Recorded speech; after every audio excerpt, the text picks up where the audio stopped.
My name is Tim Croshaw.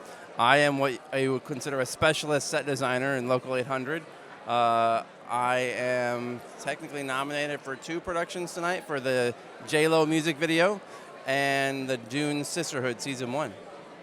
Okay, and tell us, what did you enjoy about working on these productions? What was the best part? Well, I think the best part is always working with the great individuals at Local 800.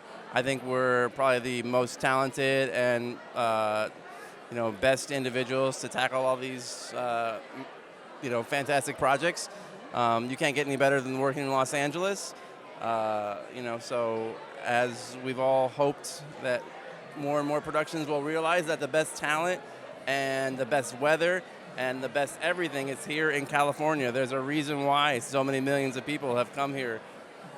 That's a wonderful place. And are you aware of the Stay in LA movement? Is what you're alluding to, the push that's going on. You can tell me a little bit more about it.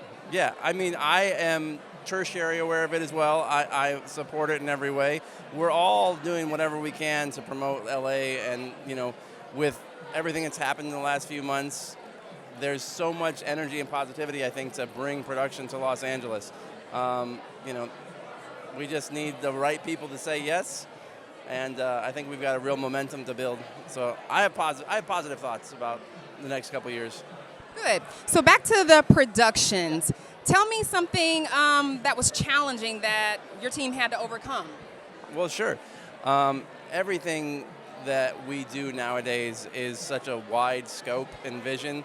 And so whenever we embark on creating these worlds, we have to sort of start at a very big macro level, but eventually we have to get down to what actually is being filmed. And so exactly for the J-Lo video, and for the Dune Sisterhood, it's always about what are we doing to enhance the performance of the project.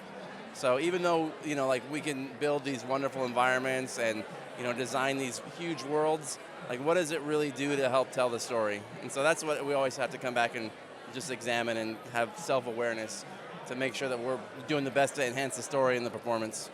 I think that's one of the things that people, I guess, like me, on the non-artistic side, it's always surprising to me to hear how much of it is about storytelling. That's right. I mean, everything that we do, of course, is visual, but we have to keep reminding ourselves that it's all about the script and the story.